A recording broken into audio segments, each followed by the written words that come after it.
Bonjour, Déborah de Nicole, auteure du livre La victoire de Clarine sur le manipulateur pervers narcissique et créatrice de deux méthodes, l'une sur le pardon, l'autre sur l'estime de soi. Retrouvez tous les articles sur mon site internet déborah-du6 de nicole.fr. Votre victoire est au bout du chemin et abonnez-vous à ma chaîne Déborah de Nicole, coaching en livre, en cliquant sur le carré à droite en bas de chaque diapo.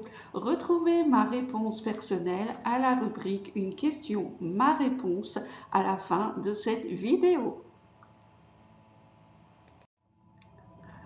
Lorsque la colère nous envahit, il est primordial de ne pas y rester trop longtemps pour les raisons évoquées dans la précédente vidéo intitulée « 3 raisons de nous libérer de la colère ». Voici 8 étapes, selon moi, pour apaiser notre colère et pouvoir discuter tranquillement avec la personne qui a exagéré d'après nous ou réévaluer une situation difficile à nos yeux. Ce processus ne peut en aucun cas être appliqué à une colère contre le manipulateur pervers narcissique. Première étape, dans un endroit calme, posons-nous la question, mais quel est le déclencheur qui a causé notre colère?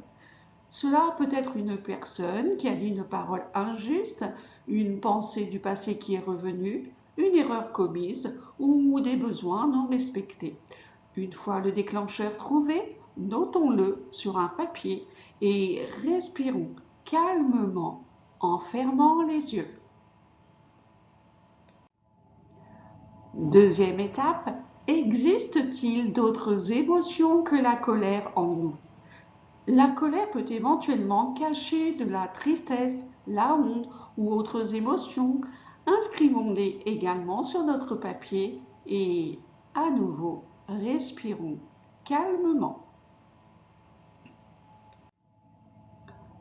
Troisième étape, quelles sont les sensations de notre corps?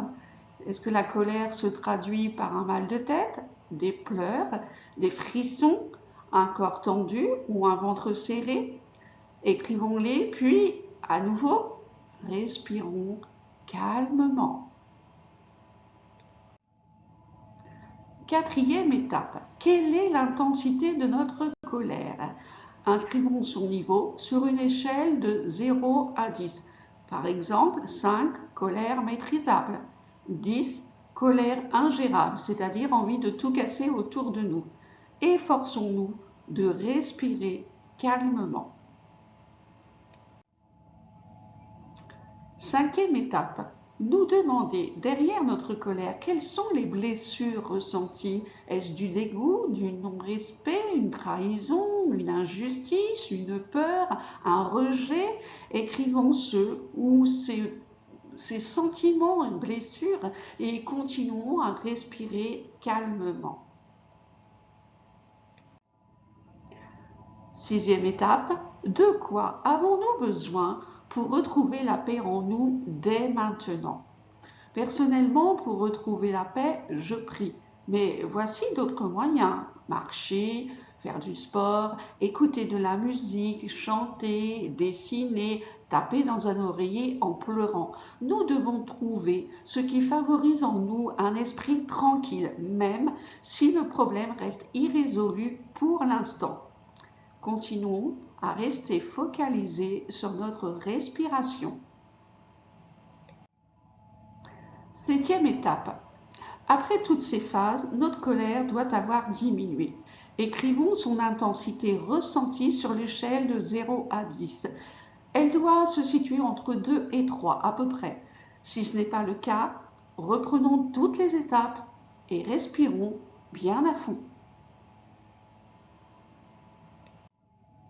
Huitième étape, régler le conflit dans le calme. Après toutes ces étapes, nous pouvons discuter avec la personne, bien sûr sauf avec le manipulateur pervers narcissique. Nous pouvons discuter avec la personne qui ne nous a pas respectés en imposant par exemple des limites ou en exigeant des excuses. Dans tous les cas, le conflit doit être résolu impérativement une bonne fois pour toutes, et ce, pour éviter des frustrations. Une question, ma réponse. Pourquoi est-ce si important pour moi d'effectuer ces 8 étapes pour apaiser ma colère? Eh bien, si je veux résoudre le conflit dans la colère, l'autre personne et moi-même allons continuer à nous discuter pour avoir raison tous les deux. En revanche, suivre ce processus d'apaisement me permet de comprendre ce qui se passe en moi et de mettre des mots sur la colère. Enfin, l'apaisement de la colère évite des paroles pouvant dépasser mes pensées. En conclusion, être en colère, c'est bien pour résoudre des problèmes, mais en sortir le plus rapidement possible, c'est beaucoup mieux. Ainsi, appliquer ce processus en 8 étapes nous permet de mieux nous comprendre, d'exprimer ce qui ne nous convient pas et comprendre l'autre qui nous a conduit à la colère. Je vous rappelle toutefois que ce processus ne convient pas à la colère contre le manipulateur pervers narcissique. En effet, mieux vaut fuir que d'essayer de discuter avec ce dernier. Merci d'avoir visionné cette vidéo, de laisser un commentaire. Retrouvez les liens d'achat de mon livre ci-dessous. Vous pouvez m'écrire à l'adresse mail deborah-du6de-nicole.fr pour des idées de sujets de vidéos. Et si vous le désirez, répondre à la rubrique Une question, ma réponse. Merci d'aller visionner les chaînes de mes partenaires. Gabriel Clément, Vivre une vie de choix. Mind Parachute, à chaque idée des nouveaux horizons. Tony Neves, crée ton propre business, crée ta propre vie. Enzo Family TV, chaîne de production audiovisuelle. Jérôme.r, l'entrepreneuriat pour une vie de choix. Et pasteur Jean-Claude Derisier qui nous parle des bontés de Dieu. Je vous conseille également d'aller regarder les vidéos sur les 3 raisons de nous libérer de la colère contre le manipulateur pervers narcissique et retrouver une bonne estime de soi. Merci beaucoup, à bientôt, au revoir.